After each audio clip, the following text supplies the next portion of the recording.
So when you heard, what was your opinion of Wayne's response? It was horrible. It was horrible.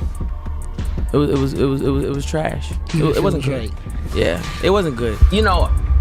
Man, I look at all of that as and all of that energy as still showing the effects of what it is that I've done. Wayne. Well, you tweeted about it. You said, all y'all acting like y'all cool with how they playing it for the Super Bowl, shaking my head. Most cultural city in the USA, New Orleans, to smack in the face to every hip-hop legend from Louisiana, Master P, Birdman. This shows they never wanted y'all to kick in the door in the first place because they still trying to lock it.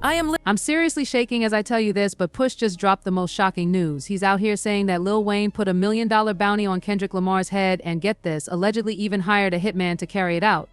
Let me break it all down and spill the tea about what's really going on in these streets. To understand how we got here, let me take you back to where all this started, because trust me, it's wild. Picture this, it's September and everyone's just living their best lives when, out of nowhere, they announced Kendrick Lamar as the headliner for the 2025 Super Bowl halftime show in New Orleans. Kendrick's fans were hyped, partying like they just won the lottery. But Wayne's supporters, they were furious, and honestly, who can blame them? New Orleans isn't just any city, it's Wayne's kingdom. Literally everyone thought this legendary icon should have been the one to headline the Super Bowl in his own hometown. I have to take a moment and say thank you.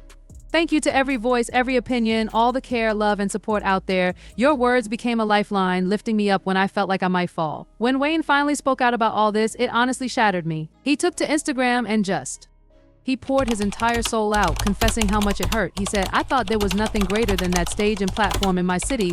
The raw emotion in his voice was so powerful, I honestly had to grab some tissues. This wasn't just about missing a performance, this was about watching someone else take the crown in your own castle, in your city, in front of your people. Hurt a lot. You know what I'm talking about, it hurt a whole lot. I blame myself for not being mentally prepared for a letdown. And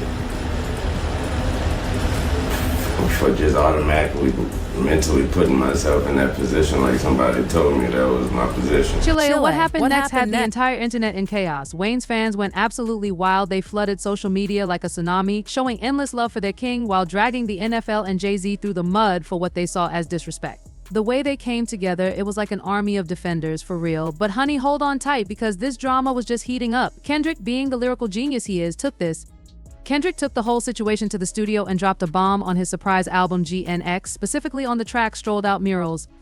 He came through with some lines that had everyone shaking, saying, "Used to bump the car to 3, I held my Rayleigh chain proud," irony. I think my hard work let Lil Wayne down. The internet went wild. Some tried to play peacemaker, saying, "Oh, he's showing respect," while others saw more shade than a forest. But Wayne, baby, was not about to let that slide. He hopped on X with a cryptic message that had everyone clutching their pearls. "Let this behemoth sleep. I beseech you all, but I shall destroy it if." Stirred my heart stopped. Was this a threat? A warning? A prophecy? I didn't like it. It was the kind of record that didn't sit right with me. And honestly, I felt like it wasn't worth responding to. Wayne later confessed, "I haven't said anything about it because I didn't think it was worth responding to, but just when you thought this situation couldn't get messier, here comes Pusha T strolling into the drama like he owned the whole building." Why all know Pusha never met a beef he didn't like, especially when it involves Wayne. During an interview, he dropped a nuclear bomb, claiming that Wayne allegedly put out $1 million bounty on Kendrick. The boldness, the drama, my jaw hit the floor. I couldn't believe it.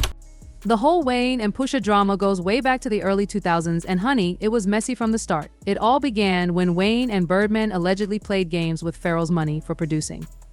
What happened to that boy? The disrespect. But the real tea started brewing when Wayne decided to rock that billionaire boys club gear in his video, even after being specifically told not to. The nerve. He was like, "I'm coming for it, and I don't care how they feel about it." Wayne just didn't care. He kept it real and said, "I don't care," like for real. By 2010, things got even spicier. Pusha T shifted his focus to Wayne's golden child, Drake, and delivered what might be the most savage takedown in hip-hop history. In 2018, Pusha dropped the story of Adidon and exposed Drake's secret child. The internet was on fire that day. Social media went into full meltdown mode. So when Pusha stepped into this Kendrick conflict, nobody was shocked. He and Kendrick both have this thing against Drake, and they don't even try to hide it. But wait, because just when you thought this drama couldn't get any hotter, Joe Budden jumps in with some boiling hot tea. According to Joe, Wayne tried to take the high road and actually called Kendrick after hearing GNX. But guess what? Kendrick left him on read. The absolute disrespect. Joe broke it down, saying, "If I'm calling you rapper to rapper and you don't answer, that's A."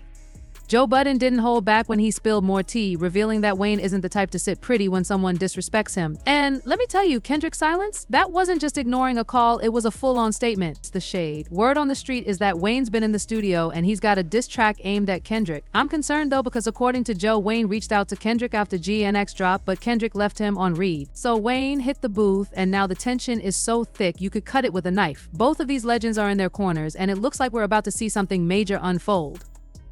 Wayne didn't waste any time. He headed straight to the studio, and we all know what that means. A diss track could drop any minute now. I'm literally on the edge of my seat, and you better believe the Young Money family isn't staying quiet during all this drama. They're coming out swinging for their king. Nicki Minaj and Birdman are putting the whole business on blast, and their main target, none other than Jay-Z. They're furious that Jay helped pick Kendrick to headline the Super Bowl in Wayne's own backyard. When Nicki went off, she went all the way off. She tore into Jay-Z on social media with a fiery post saying, "Your hatred for Birdman, Drake, and Nicki got you punishing Lil Wayne, the GOAT, but baby, she wasn't done."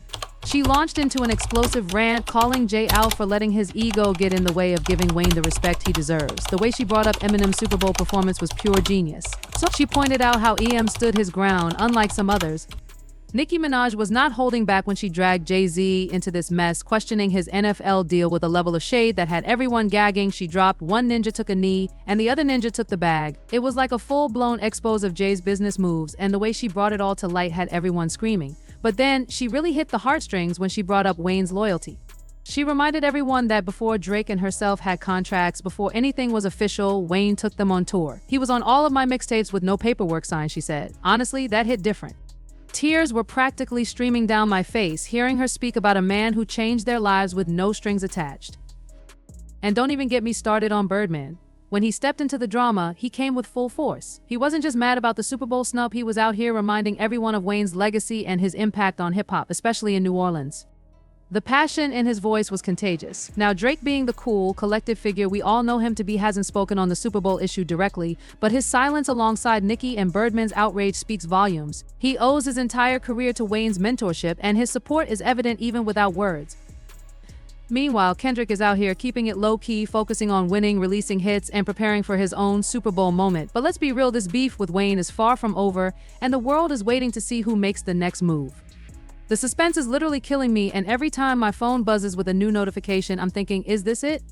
Is this when everything blows up? The rap game is holding its breath right now. If Wayne drops that diss track, if the allegations about the bounty are true, it's going to be explosive. Everyone's just waiting for the next chapter in this drama to unfold. What are your thoughts, fam? Are you Team Wayne or Team Kendrick? Drop your opinions below, and don't forget to hit that like button and subscribe because trust me, you won't want to miss what's coming next. Oh, and speaking of drama, stay tuned for our next video where we dive into Drake exposing EMG's shady business. Let me tell you, that tea is just as hot. The way this drama's playing out is giving us everything we need, and I have a feeling this is just the beginning. The rap game will never be the same after this. We're witnessing history in real time, and I'm here for every single moment. Keep those notifications on because this story is far from over, and you don't want to miss a single drop of this piping hot tea. Music,